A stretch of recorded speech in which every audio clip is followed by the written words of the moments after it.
Focus up, nerds. It's time for the semi-final here at Mythic Championship II. My name's Riley Knight, joined, of course, by Simon Gertzen. We are ready to swing the left and the right around in the feature match area, ladies and gentlemen. Humans versus Tron. We've seen this matchup played out a couple times already, Simon, and I'll tell you what, it's looking pretty lopsided, my friend.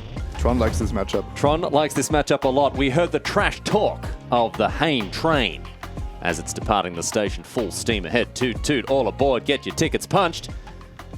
Because Eli Loveman, if the rumours are to be believed, he's certainly on the back foot before we even head in. I mean, those numbers tell a story, Simon. Alexander Hayne, a veteran of the Mythic Championship. He's got one under his belt already, and he's a hungry lad. He's wanting that second one.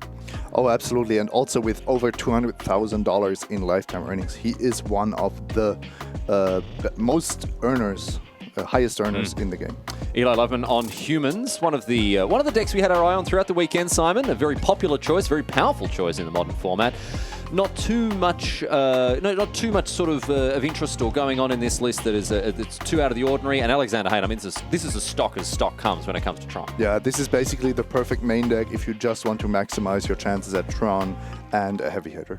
Alexander Hayne has taken a mulligan to 5, although we've seen fans of the Khan father very happy to chuck dud hands back.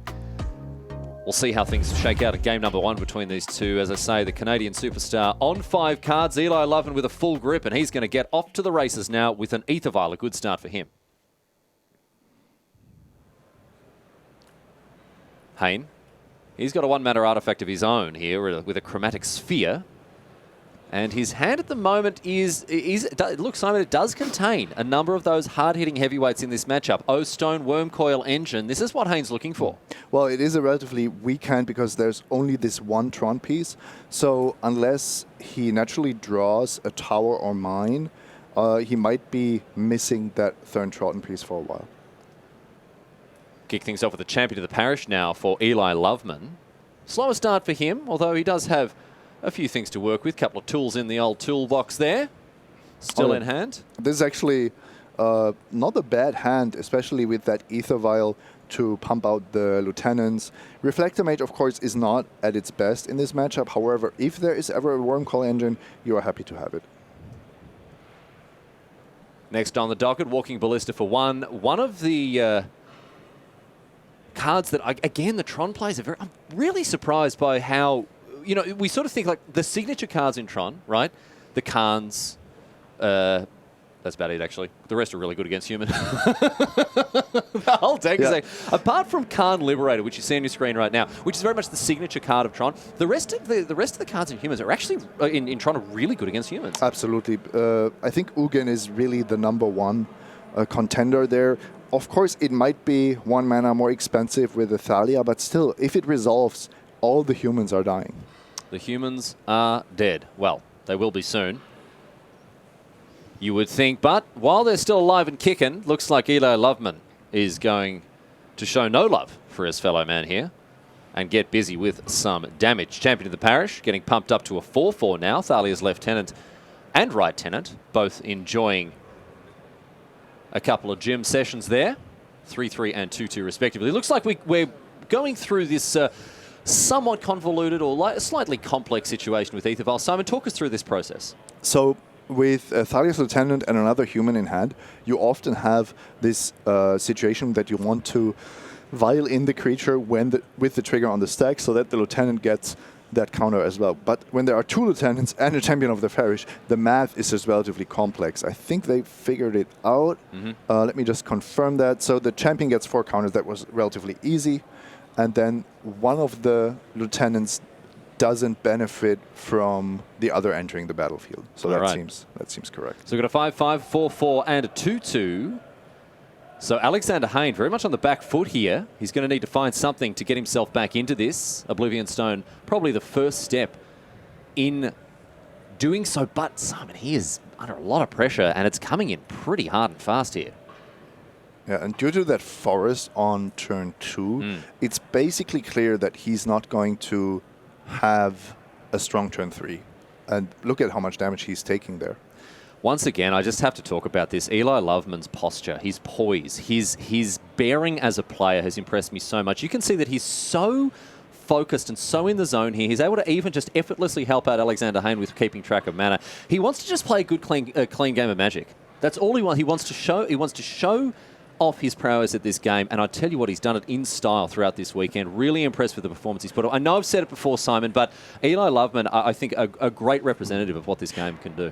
To interrupt you there, let's count the damage on Eli's side as well, because that's 5 plus 4 plus 2 is already 11 points, which means a single human puts Hayne to 1. Oh, geez. And in hand, of course, we do have Reflector Mage. I mean, that's not going to get a lot of value on this board, apart from all those +1/+1 counters, which you will certainly take here. Judge figuring out a situation here with the Ether Vial and the Lieutenants, as you can see. I think we're going back to this math problem. It is. There are. I mean, we've had a fair few maths exams at the in the feature match area today. It would certainly help to have a piece of paper to represent the triggers and then just do it slowly rather than Eli somehow just putting 3 dice on there. There's always the chance that you miss some interaction. Okay, well, that was how it was originally, and it looks like after re-crunching the numbers, Dr. Frank Carsten is in the building. Maybe he has put up his hand and said, whoa. Watching the live stream, he was... One moment, please. I'll stop you there. I am the crown prince of numbers, I'll have you know. And I got something to say about it. I mean, speaking of numbers, speaking of maths exams, Simon, we've got Matthew Sperling with Affinity 1.0, the original and best, in the final of this Mythic Championship. And can I tell you this? Out of the last 8 modern Mythic Championships, Affinity has been in 6 of the top 8s. Yes, you can tell me that. I just did. I mean, the first one, how far are we going back? Like at the first... Philadelphia? All the way back. Played for Atog. Oh, wow. Yeah, so we're going back quite a way here. But first modern Mythic Championship, Return to Ravnica, Board of the Gods. Had some time off at Fate Reforged, but Eldrazi Winter it featured. Wasn't in Rivals of Ixalan, and at the most recent team Mythic Championship as well. And now here, 6 out of 8. It's not bad. It's not bad. Pretty good conversion rate there for Sperling as well, who will be happy to be in the finals of this event. But right now, we've got to crown the other finalist of our Mythic Championship here in London, Alexander Hayne, halfway through an Ancient Stirrings here, really staring down the barrel of a gun, and he cannot come up with the goods, and that means Eli Loveman cleans up very convincingly indeed. Was that a turn 4 win? There was definitely a very easy win, but also because the Tron deck didn't really perform well. What we've seen so far from Tron has been very impressive against humans, and I think it's a really big swing here for Loveman to have taken out game number 1. But right now, my friends, we're going to take a quick break. We'll be back with more live semi-final action from Mythic Championship London in just a little bit. Don't go anywhere. To have maximum smash, Gruul needs maximum power.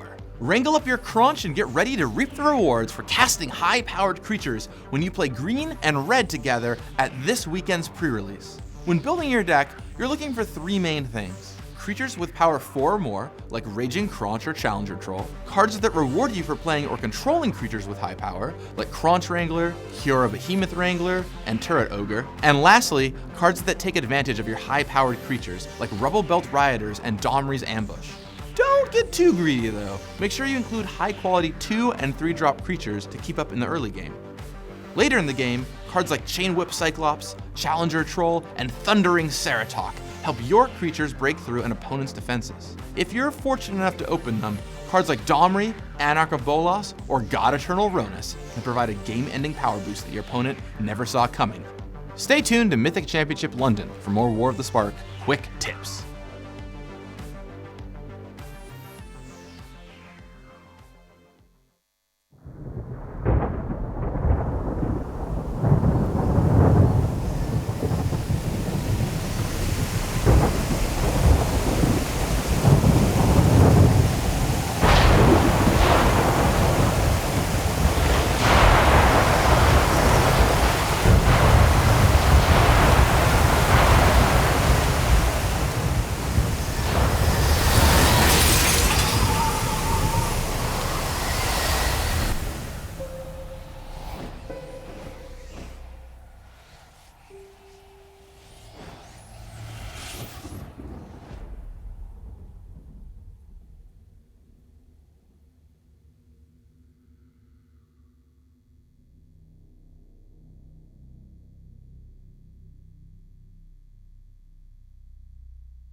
Welcome back to the floor here at Mythic Championship II, live from London in the United Kingdom. My name's Riley and I, joined by Simon Gertzen. And Simon, we saw Eli Loveman on the left-hand side of the screen there steal a game out from under the nose of Alexander Hayne, the Canadian sensation there, with a humans deck that, as far as we're concerned, has a pretty dicey matchup against Tron. Yep, that was a relatively easy victory. Alexander Hayne has told us that he averages about 1.5 mulligans per game. So he is really taking full advantage of the London mulligan, trying to always start with at least 2 Tron pieces. Didn't have that start in game 1. Let's talk a little bit more about the London mulligan. For those of you who've just joined us, welcome. By all means, welcome. But throughout this weekend, we've been trialing a new approach to mulliganing, where rather than just going from 7 to 6 to 5 to 4 and what have you, every time you get to draw a fresh hand of 7, and then after you've kept, you put X number of cards on the bottom of your library, where X is the number of times you've mulliganed. It favours certain decks, Simon. Tron definitely amongst the list of decks that it does provide a bit of a buff. And we've seen players like Alexander Hayne, like Adrian Zhu, right? Mulligan like it is going out of style. Adrian Zhu was up 2-0 against Brian Brown-Doohan in the quarterfinals after having mulliganed 4 times across those 4. And here we're going to see it in action. We see Urza's Tower, Urza's Mine, Ghost Quarter as the lands, which means no green source, but you need a green source to cast Sylvan Scrying for the final Tron piece, and then you even have Ancient Stirrings to find more than the one Wormcall engine that you have. Now we will see the decision of which card to put back. It looks to be one of the Sylvan Scryings. That makes a lot of sense to me, because you only need one of them to assemble Tron. So Hayne here needs Forest, Chromatic Star, Chromatic Sphere. Any kind of green source is going to get it done for him, and then his hand is going to be a red-hot pistol. Yeah, and what we might even see, if he draws some other land, we might even see the Wasteland myself, not Wasteland, Ghost Quarter myself type of play. So Cavern of Souls, naming human, going to power out an Aether Vial on turn number 1. A great start for Eli Loveman. The 1 drop's very important in the humans list, whether it is Champion of the Parish Noble Hierarch or, of course, ideally Aether Vial. And a slower start for Hayne here. He can't cast any of the cards in his hand, and he's drawn a second copy of Urza's Tower, not the Tron piece he was hoping to see. No, so, and clearly rather slow of a start. Here is an interesting decision for Eli Loveman. What is he going to name with Meddling Mage? There are a number of cards that conceivably could come down next turn that could be problematic, and I wonder if he's going to be able to snipe the correct one. So I don't think you can snipe the correct one, because you have to go for the worst case scenario of Hayne having Tron. All right. I think so, because you know how aggressively he mulligans. He mulliganed to 6, then kept. I think it would be wrong to not assume Tron, to not prepare for the worst. Eli has actually said in our interview that Oblivion Stone and Ugin are the 2 cards that are almost impossible for him to beat. So, O-Stone the name. And now Chromatic Star is a great pickup for Hayne, who is going to be able to cast this Sylvan Scrying. That's a game changer, Simon. That's fantastic stuff from Hayne. It means he can go and get that Urza's Mine, or that Urza's Power Plant, excuse me. Tron activated next turn.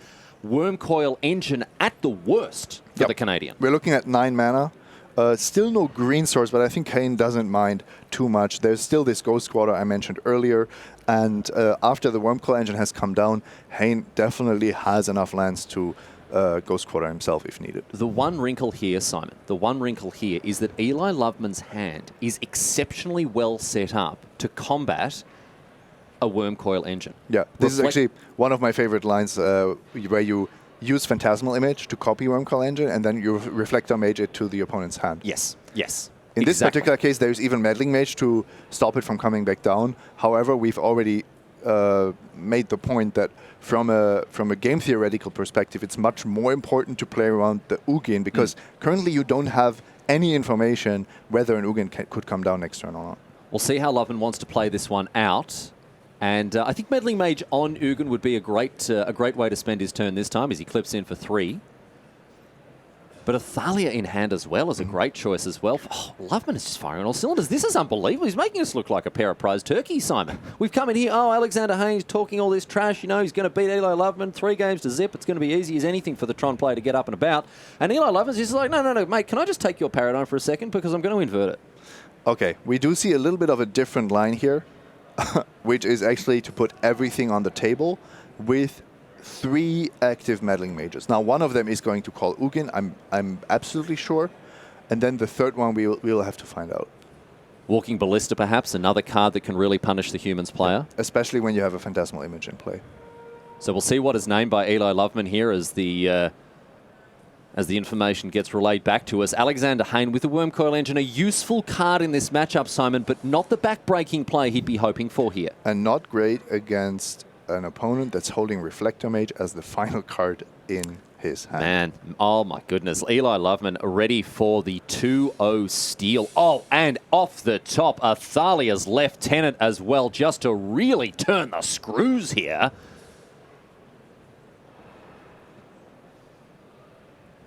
Or is it perhaps an Ether Vial? No, it's a Champion of the Parish, excuse me. Didn't quite get a good look at that card as it came in. And now, here's the Reflector Mage. Get that out of here, he says. Wormcoil Engine return to the hand. Big attack now for 500,000 damage. So we have a board state in which the Tron player has 4 cards that they can't cast. Yeah.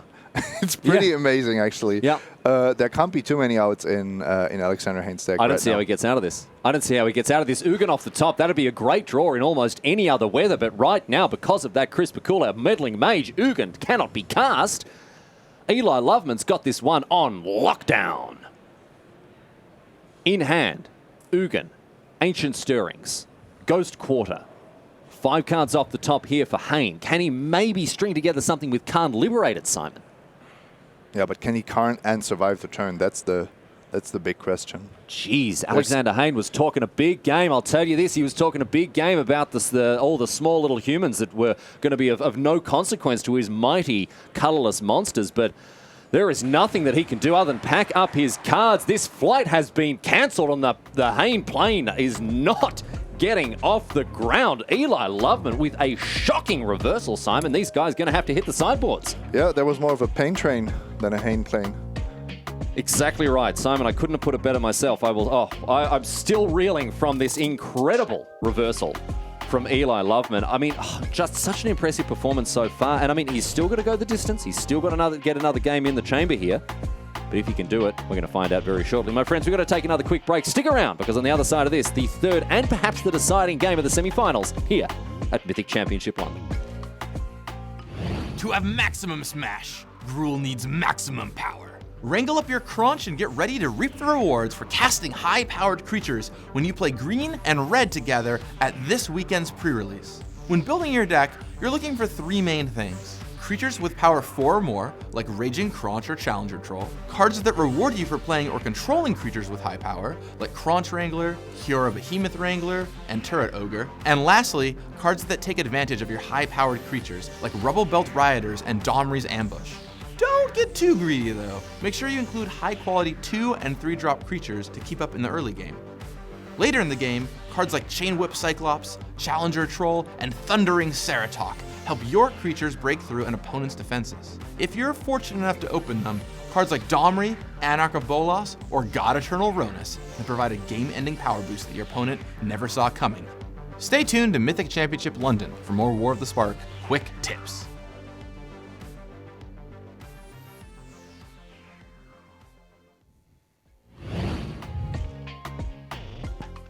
Welcome back to the tournament floor here at Mythic Championship London. My name's Riley Knight, joined by Simon Gertzen. And Simon, we may have the third and final game here on our hands between Eli Loveman and Alexander Hayne. But of course, we've got to hit the sideboards before we do that. Here is Eli Loveman's sideboard. We've seen it before, and we're going to see it again right now. Simon, what's coming in against Tron?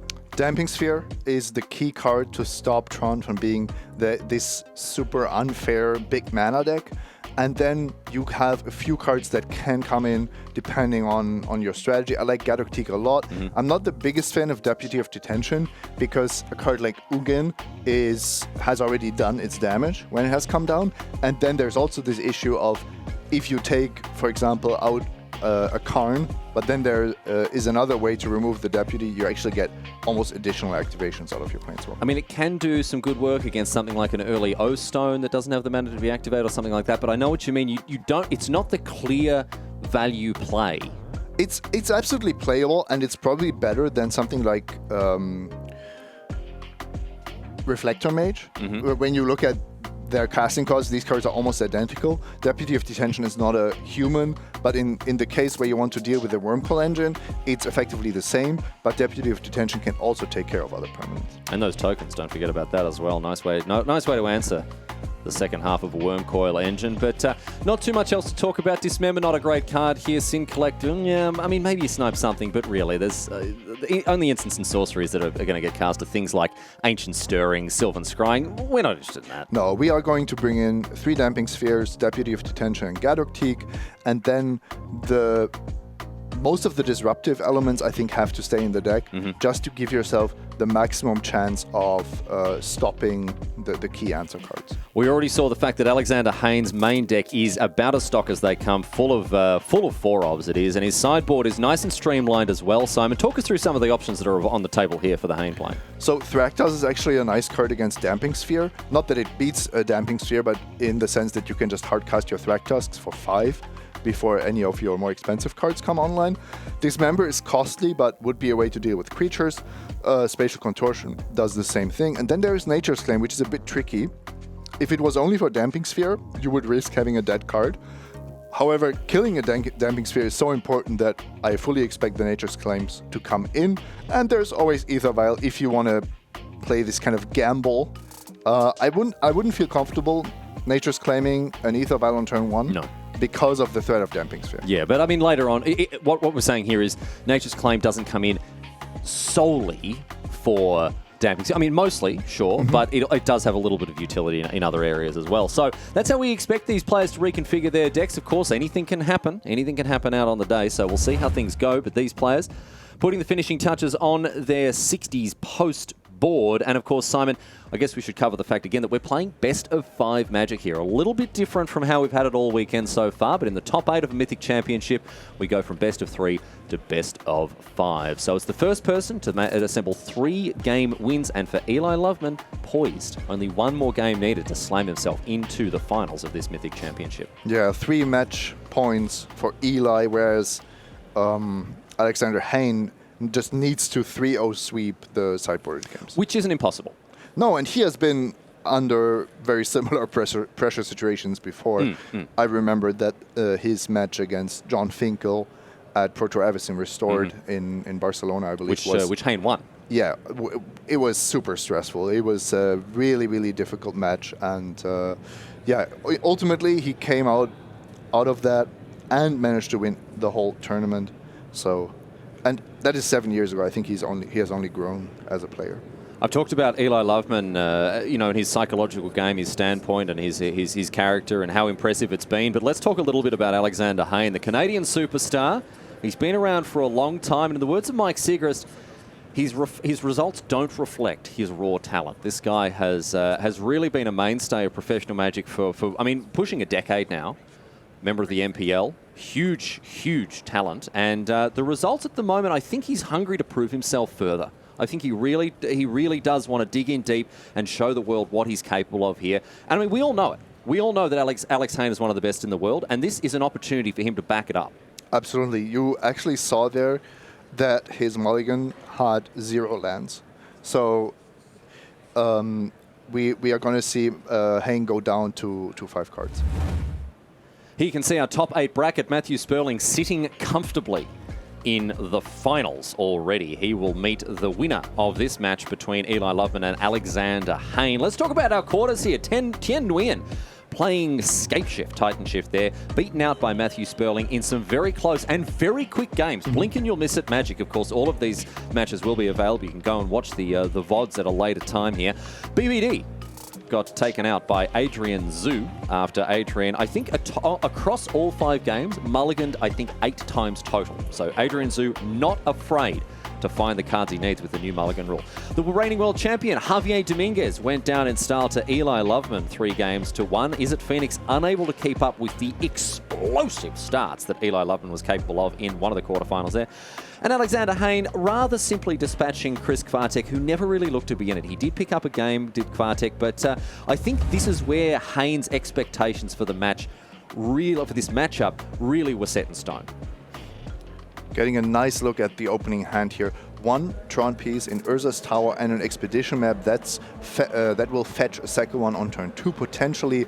And you have the payoff cards. However, 2 cards have to go on the bottom of your library. I think Thragtusk as a top-end card is less appealing as a walking ballista against humans. Maybe Wormcoil Engine also a little clunky in this draw when Hayne is just looking to dump as much power onto the battlefield as possible. And there you can see, I think that's a good call. The Thragtusk, a little easy to cast. I don't think it's necessarily that. It's mostly that Thragtusk will definitely give you that advantage when it comes down. Whereas the Wormcoil Engine, if it gets deputied or Reflector Maged, didn't help you at all in that particular moment. So, Hayne going to open things up here with an Expedition map. And I tell you what, if he's fortunate enough to find a second Tron piece in the next draw step, he can find that third Tron land and be ready to go as early as turn number 3. Aetherfile once again for Eli Loveman.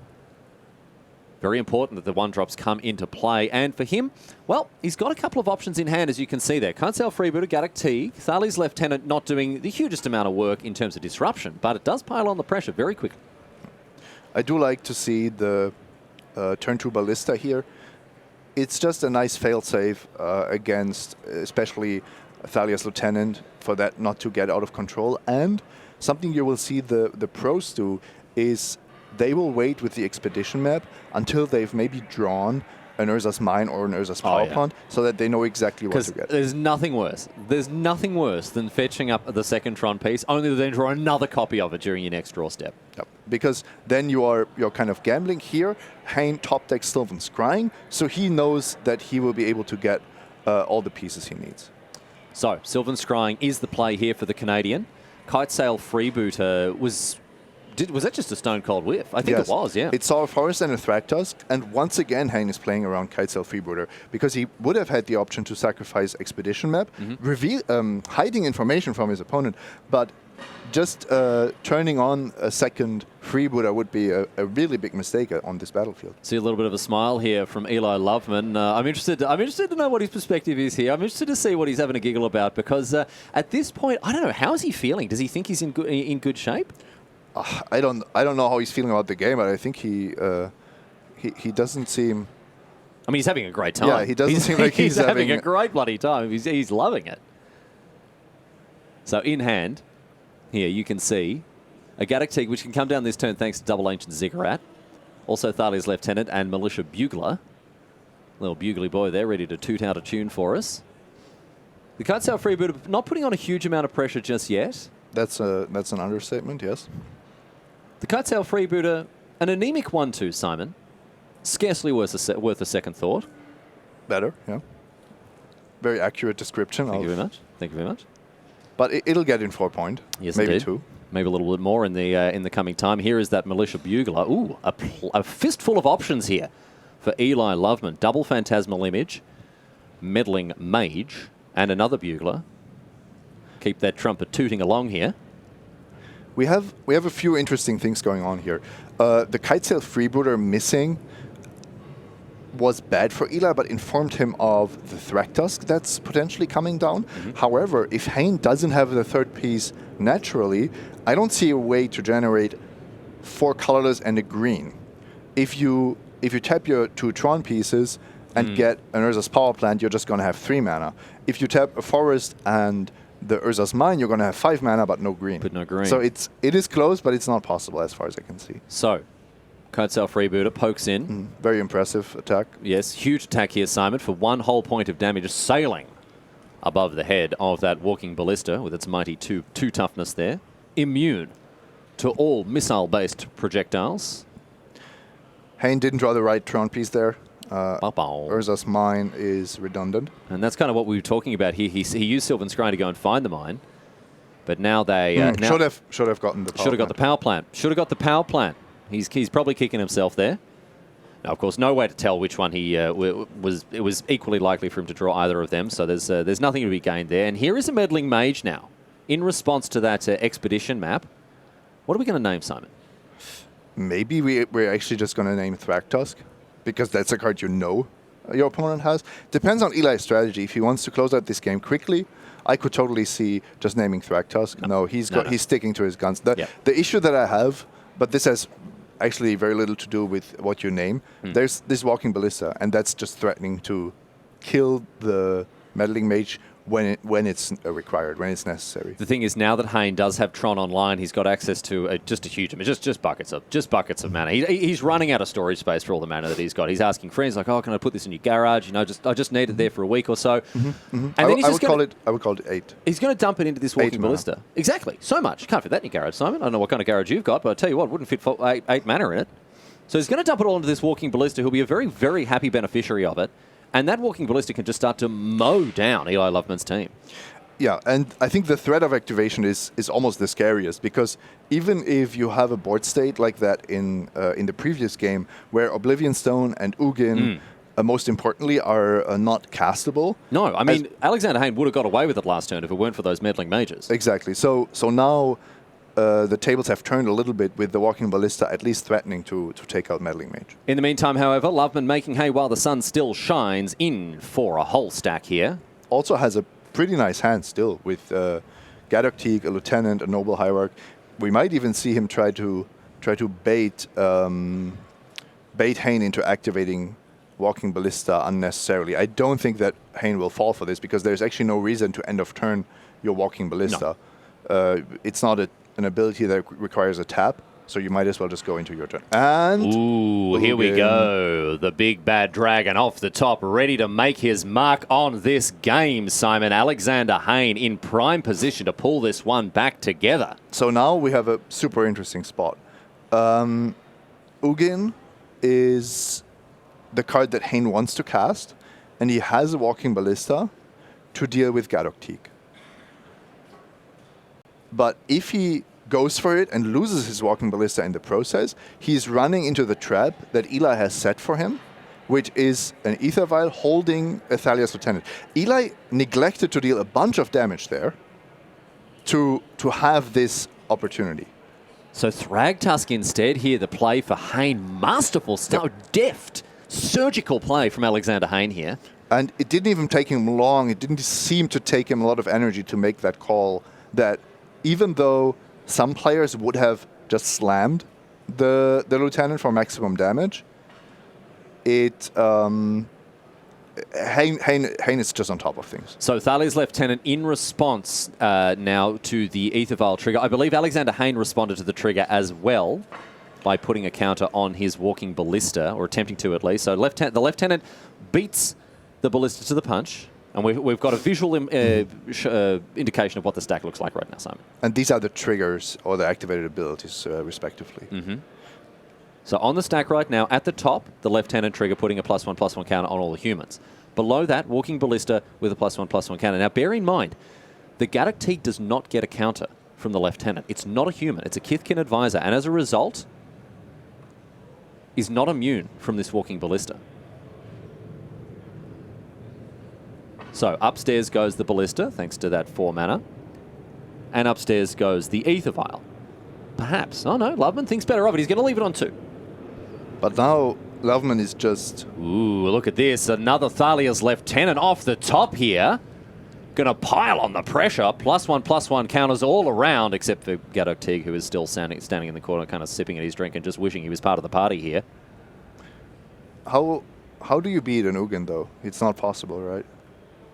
He doesn't have a way to prevent the Ugin from coming down. I mean, there's going to be a ton of damage piling on this turn, but Thragtusk is an excellent blocker.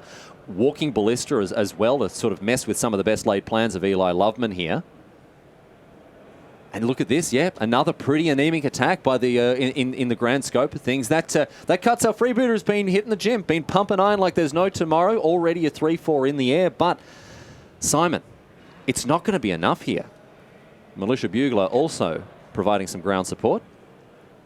Yeah, now Hayne certainly has the opportunity to block here, but that Kithkin advisor being so vulnerable to the Ballista is really will be the turning point of this game, I'm afraid. It's the hinge upon which this entire matchup is turning right now. Ugin, the key card in situations like this, the get out of jail free card that Alexander Hayne has somehow drawn from a game of Monopoly instead of a Magic card here.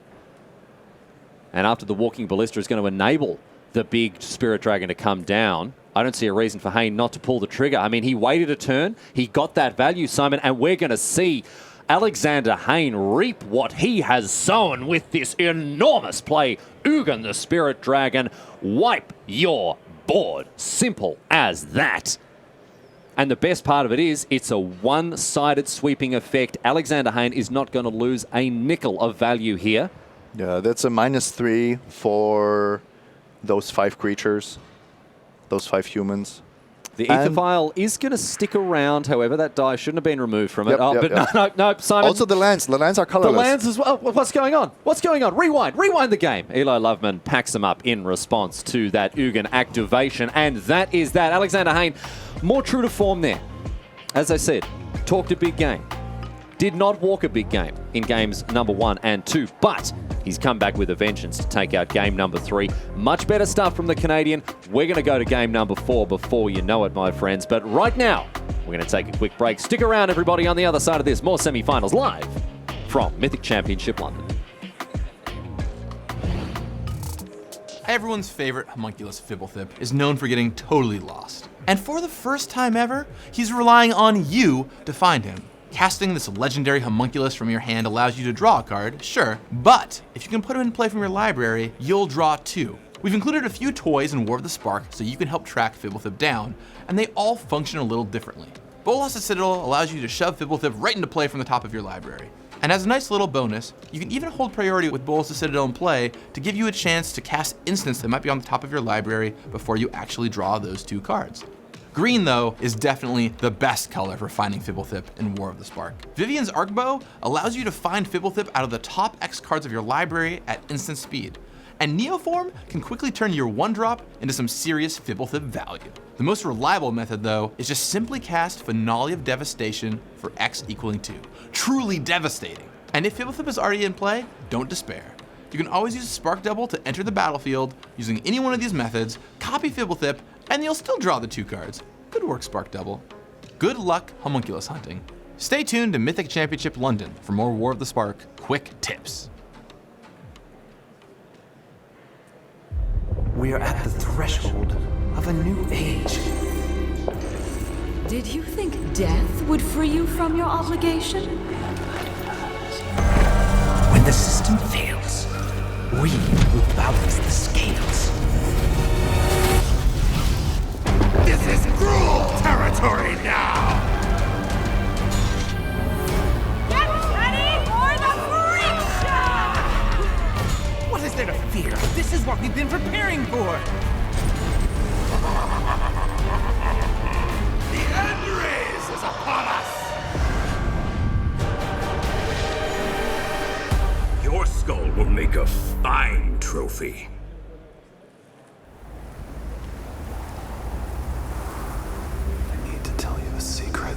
That will change Ravnica forever.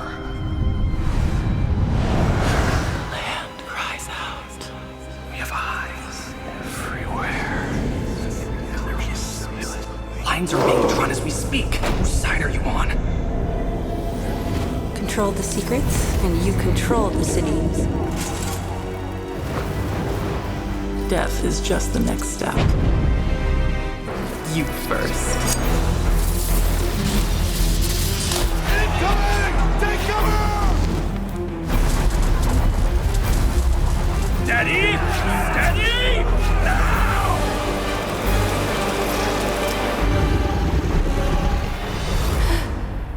The balance of Ravnica is about to change, and change is good for us. Welcome back to the tournament floor here at Mythic Championship London for what might very well be the last game in the semi-finals between Eli Loveman on humans and Alexander Hayne on Tron. You can see, characteristic of Tron players throughout this weekend, another mulligan for the Canadian here. At the moment, Eli Loveman sitting pretty 2 games to 1. He just needs to get 1 more in the books and he's going to be a Mythic Championship finalist. But Simon, Alexander Hayne has dug very deep. He's won game number 3, and the momentum is with him right now. Yeah, and he's taking these aggressive strategic mulligans. You could even see him having Urza's Tower and a forest, but he wants multiple Tron pieces. You can see Alexander Hayne, at the moment, an undefeated Mythic Championship top 8 record. The only Mythic Championship he's made the top 8 of back in, what was it, 2012? 7 years ago, yeah. Avison Restored, that's right. He did win the whole thing, took it home. And he's here to do it again today. But in his way, Eli Loveman, you can see this tale of David and Goliath very much spelt out in their lifetime earnings. 208,000 reasons to smile for Alexander Hayne, but in that photo he didn't bring a single one. Whereas Eli Loveman, fresh-faced, bright-eyed and bushy-tailed, ready to settle the account here with the Canadian superstar. The NPL player to the right-hand side of your screen, very much favoured in this matchup, Simon. Tron tends to have the edge against humans. That's what we thought, and then Eli somehow broke serve by winning games 1 and 2. He is, however, also mulliganing this game. He actually flashed very quickly the 3 damping spheres that he had drawn onto the table. That's the sideboard card you want against Tron, but you do need some lands and humans as well. Oh, I mean, come on. You don't put those cards in your sideboard not to draw them, Simon.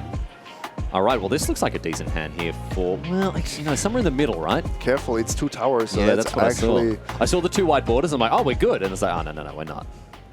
But I think you have to keep this. You have Expedition Map and Sylvan Scrying. 2 dismembers is also going to be costly for the life totals. I don't think that you can go down further, or that you would want to go down further. Of course you can. So another tower goes below decks, the redundant one there in Alexander Hayne's hand. So he's going to stop at 6 cards. We've already touched upon the fact that this tournament has trialled a new mulligan rule, the London Mulligan, so named because we're in London and it is a way to mulligan. So a very accurate name, Simon, exactly what it says on the tin.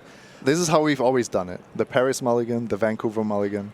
It's always the first Pro Tour or Mythic Championship that shows off this technology. Paul Chan was talking about how we've run very hot with mulligan names.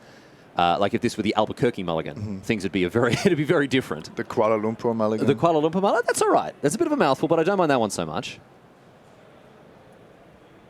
But right now we're in the middle of a London Mulligan for Eli Loveman.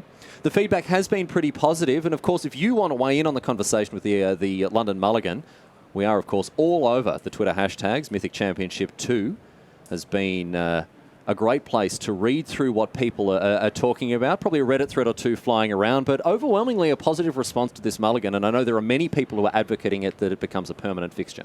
Absolutely, and there is the damping sphere. Ooh, and the lands to cast it as well. This is better stuff here from Eli Loveman, who might be choosing to put an Ether Vial on the bottom right here. Oh, that's a huge call. That's a huge call. But look, Simon, this hand from Eli Loveman, it's got the 1-2-3 curve. It's got a combination of pressure plus disruption. And Alexander Hayne, we know he's heavy on creature removal. No copies of Natural State in his hand. Yep. So we might be looking at a longer game. And then the big question is what Hayne can do with his Urza lands. Very quick correction there, of course. The reason that Alexander Hayne doesn't have any copies of Natural State in his hand is that he's not playing the card Natural State. I did mean Nature's Claim, so 1,000 pardons, exalted viewers. Here is Champion of the Parish, followed up by a Thalia's Lieutenant. Eli Loveman did have the opportunity to get that Damping Sphere into play, but choosing pressure before disruption here, Simon. Absolutely, because turn 2 is not the one you're scared of. Oh, and Urza's Mine off the top for Hayne. So that Damping Sphere is really going to be important for Eli.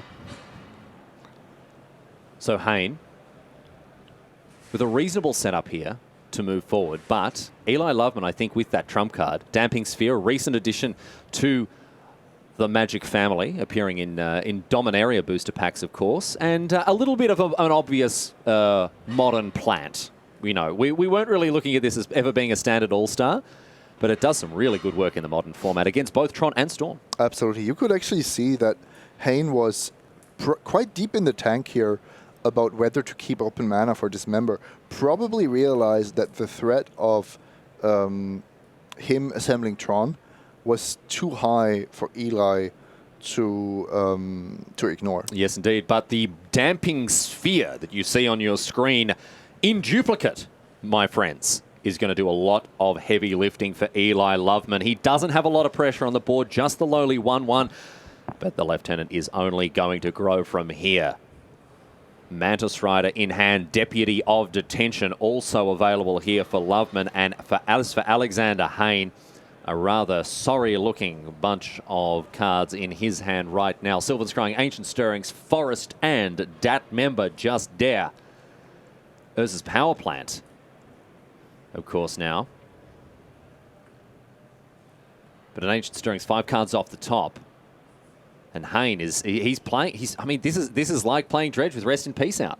You are just not able to execute your plan A. And you don't have a colorless way to deal with that Damping Sphere. I mean, I'm not counting Karn for obvious reasons, but you basically have to find one of your Nature's Claims now. That's the only thing that's really going to get Hayne back into this. He does need an answer to that Damping Sphere. I'm not sure what kind of counter is currently on the Damping Sphere. This is the number of spells cast. Oh, I see. Eli is... He doesn't miss a trick. Eli is extremely precise. He's so exacting. It's quite astonishing.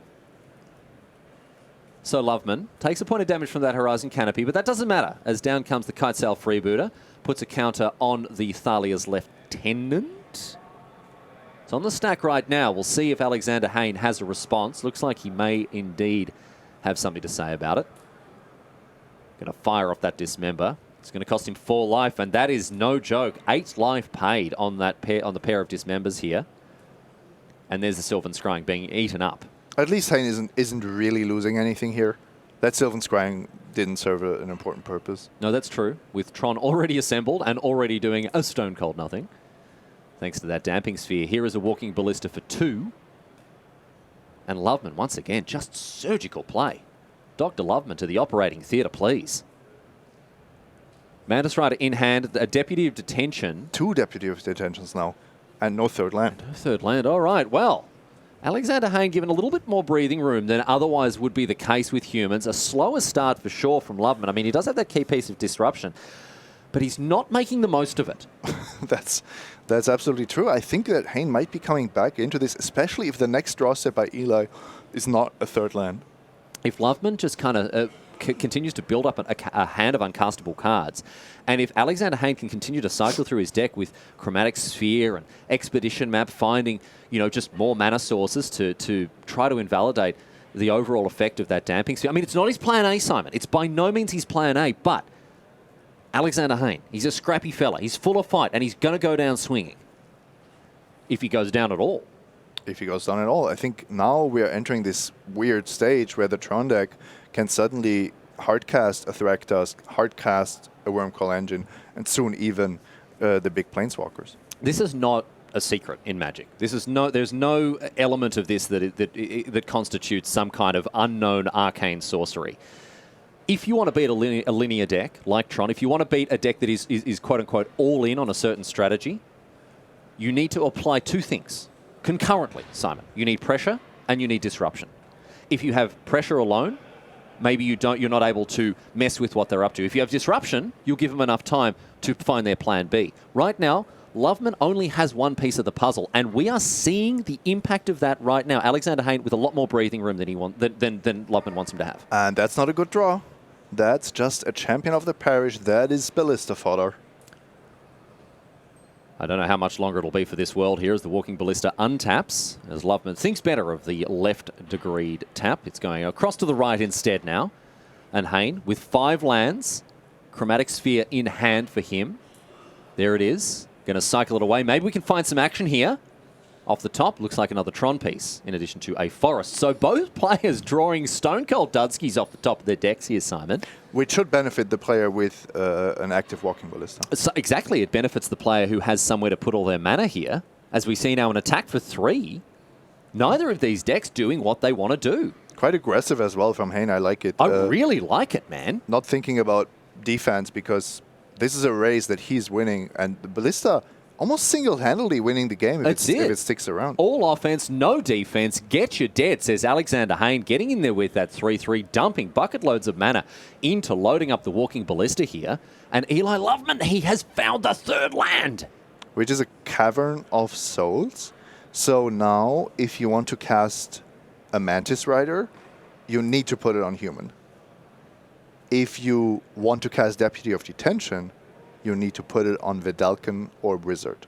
Because the stringent mana cost requirements of both of these cards means that an unclaimed territory on human and a Horizon Canopy is not going to be sufficient. So I think what we'll see here is a Cavern of Souls on Wizard, because that can still cast Meddling Mage. Yeah, Wizard is the better choice for sure than Vedalken.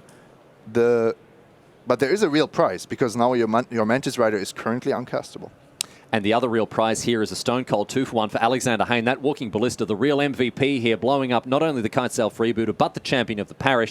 And now Loveman reduced to, once again, a single one-power creature against Alexander Hayne, who is continuing to do his very best to get back into this game. Sanctum of Ugin off the top.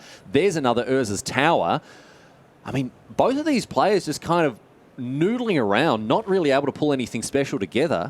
It's very, very difficult to say who's ahead here.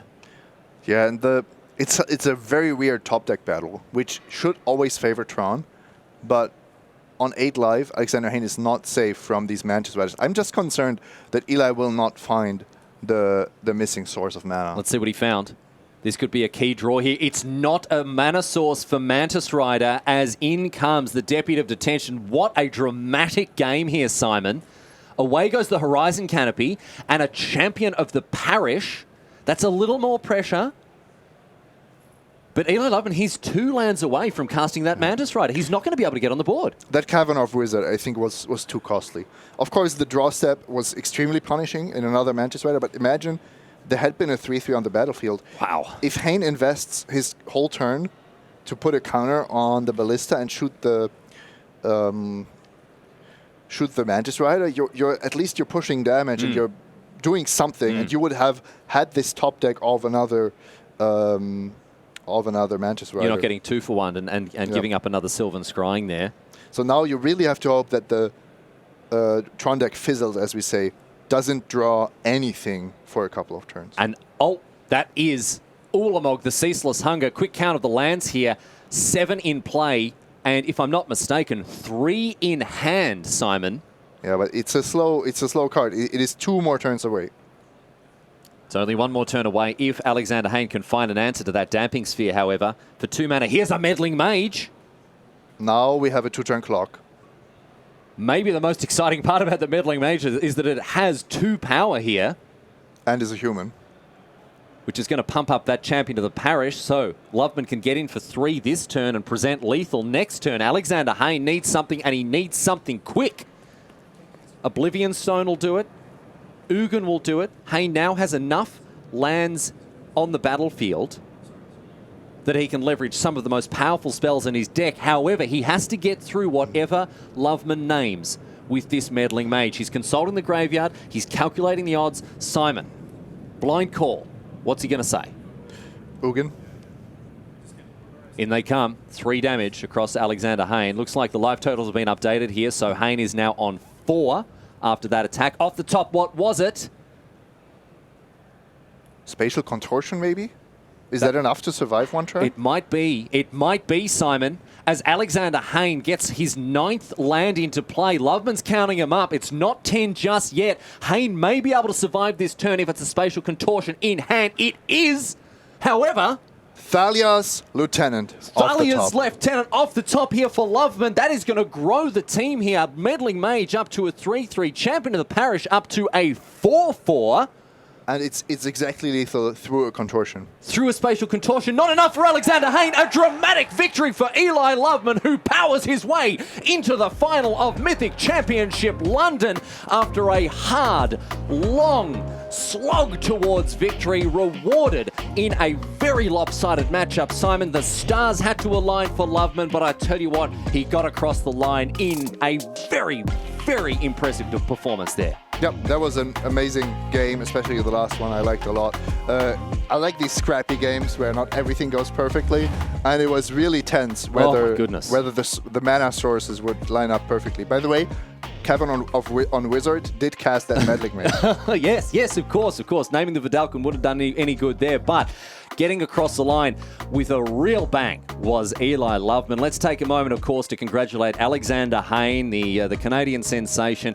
What a performance from him throughout this entire weekend. The semi-finals of a Mythic Championship top 8, his second so far. He'll go home, maybe a little bit crestfallen, but he still should be very, very happy with what is a terrific result. Tremendous player and an amazing result. We'll see a lot more of him in the MPL, of course. A lot of information has been released about it this weekend. If you're not on top of that, well, you might have the chance in the coming hours to get across it. But right now, we're going to get across a little chat with Eli Loveman. Tim Willoughby standing by on the floor. I'm here with Eli Loveman on the feature match floor. One more match to go because we now have our full finals set up. You told me it was going to take a full 5 games if you're going to win that one. It turns out you overperformed. That's what I thought too, but Tron's more consistent than usual with the London Mulligan, but there's still a fail rate, and he hit it in 3 of the games, so... Sometimes you'll take a little bit of luck, and especially a little bit of luck when you get to this point in the tournament, feels all the better. I don't want to keep you for too long because obviously we do have a finals to prepare for, but now that you know you've got 1 match left, you're going to be up against Affinity. How are you feeling going in? Well, I overheard Matt Sperling say it was a bye, but maybe with Deputy of Detention it's better. I guess I'll have to find out. Well, we will all find out soon enough. Do not go anywhere because very soon indeed we're going to get the finals of Mythic Championship II.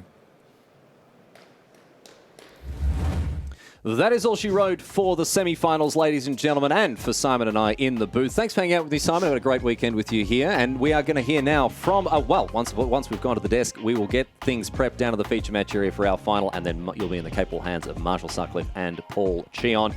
Affinity versus Humans, Simon. Is Matt Sperling going to back up his big talk here? Is it a bye? I would say it's a bye. No, I don't know. But it does seem... It does seem like Affinity should be heavily favored, especially in Game 1. And the Humans deck is preparing for a different metagame. We're not seeing, the Katakis, the Stony Silences that we used to see when Affinity was more popular. Well, fortune may favour the bold and may favour Matt Sperling here, but as my dad always said, you never know your luck in a big city. Eli Loveman has shown us that he can perform miracles, even against the Master of Miracles himself. So stick around for a thrilling conclusion to this Mythic Championship, my friends. We're going to take a quick break, get ready for our final, and you're not going to want to miss it. We'll see you back here live in London after this.